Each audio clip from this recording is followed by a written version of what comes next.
Hey everybody, this is Charles Calhoun, aka the ShadeTree Pro. Now before I get ready to go out to the golf course today, got a nice match tomorrow. Nice cool day here in Orlando, so you get to bring out that warm weather gear. I like that. But listen, I'm gonna talk to you all about something, and I know this is normally not where I do my videos, but this is a good day for me to do this because I need to get this off my chest and say this. Now, you all have seen me do a lot of these videos or on my Facebook, and I'm having these debates and guys arguing with me about what's measuring this, whatever the deal is. And I think with a lot of these guys, is that I think they confuse often research and measurements. Now, if you understand me and my top-down philosophy, one of the biggest things that I've done is I've done the research. And what I mean by I've done the research, I follow this thing that, and I might have said it before, what Albert Einstein said. Albert Einstein basically said this. He said, given an hour to solve a difficult problem, he would spend the first 55 minutes asking the questions that needed to be asked, and then spend the last 5 minutes solving the problem. So I used that concept when I developed the ShadeTree Pro swing system and philosophy top down.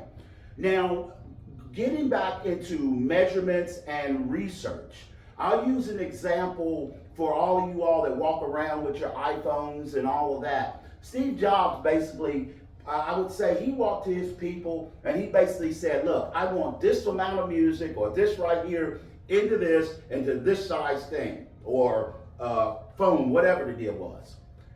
And I promise you, there might have been some naysayers that said, oh, that can't be done, that can't be done. I promise you that those people didn't work for him long. Because what Steve Jobs was trying to do, he wasn't trying to get people to tell him what couldn't be done. He wanted his research, the measurements, the mathematics or whatever to show what could be done. So I used that same concept in building my top-down philosophy. So the whole purpose of all the biomechanists and all those type of people, because common sense says that I can lift my arm and come down. I can lift my arm and then bring it back down. Common sense also says whether you believe from the ground up and the hips start or whatever, you still have to swing the club from the top down to strike the ball. So all the biomechanics and all the measurements in itself, it shouldn't be there to try to prove you wrong. In essence, that's not the whole purpose of measurements in itself, which too many of these guys that I debate with back and forth try to do. So that tells me basically, where their thinking is. They're not measuring or trying to use the measurements. What they're doing is trying to prove me wrong. And that's not right. And that's not what you're trying to do. Because I'm not out here trying to prove anybody wrong. What I'm doing is giving alternative. What I said in my video where I give my clinic is that if you had Coca-Cola and you got Pepsi, there is a challenge. Now, I know there's many people who's already spoken and talked about top down way before I did. The only difference is I'm the only one who's really wrote and put the information together to show the difference between the two. And the movements are different. There is a push and pulling action that can be screwed as something different. So when these guys or these debates that I have, when you want to truly do a measurement, what you should be doing is doing this. Okay, ShadeTree, here's what you have. This is what you're trying to create. What we're going to do is we're going to use the measurements and all these things to show you that what you're trying to accomplish, this is how you have to do it. So if you want to develop a golf swing that starts from the top down, regardless, because it makes sense because you've got to swing down to strike the ball. Then this is the action that you need to make go first, or this is the action of this, and this is the action of that, blah, blah, blah, blah, blah. Now, and it's got to be based off the research in which I build. So now those science people, now they can come into play where I may doing my research that I may say, hey, such and such goes first. And then all of a sudden they say, well, the science says, or the science show, or our measurements show that you move this, blah, blah, blah. And then all of a sudden it causes this, and this to happen. Their job is not to say, no, it's impossible for you to do that, so you have to do it this way, blah, blah, blah.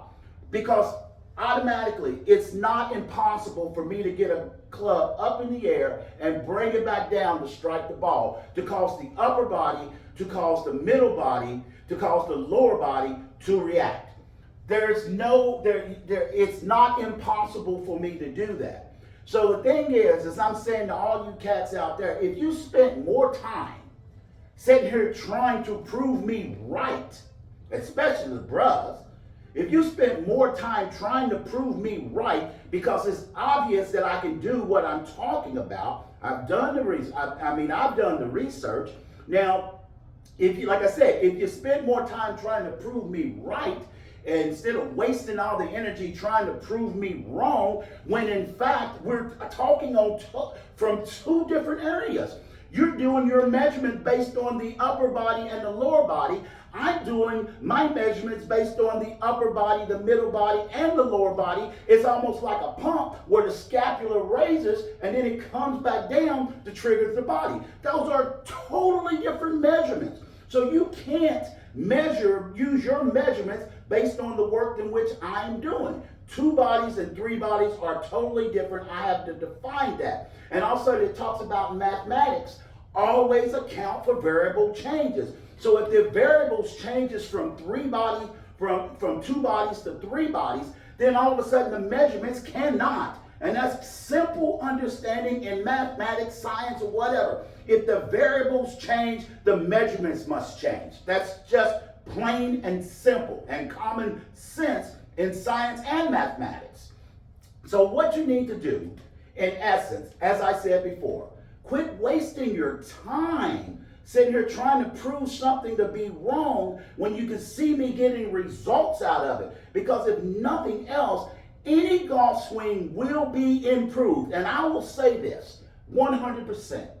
Any golf swing will be improved if you understand how to get your arms up in the air and have the conscious thought of bringing them back down to strike the ball. Because many older people out there, in a sense, that play this game, they have lost the flexibility in their hips and all these things to where they can't get up here and then try to do this. They can't get up here and get their arms just going this way and then try to get this.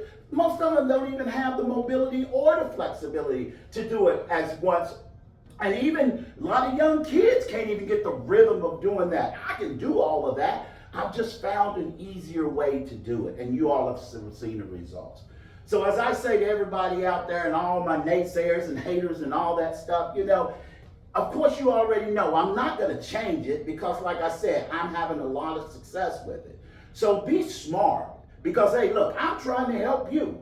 I'm trying to help you understand a philosophy that I've created, and it's not going anywhere. So get on board, enjoy what's happening. Like the one brother I had from North Carolina, what he did, he went out and he actually put the 2 to the test. Came back with the information and said, CC, hey, look, I did that top down and boom, bruh, that was just good. That was amazing. The ball was straighter, blah, blah, blah, blah, blah. The results matter, people, and that's all that's important. So like I said before, there's a big difference between research and measurements. I've done the research. I'm not a scientist. I'm not sitting in the measurements. I'm only worried about the results of what happened swinging from the top down. Charles Calhoun, aka the ShadeTree Pro, always good golf.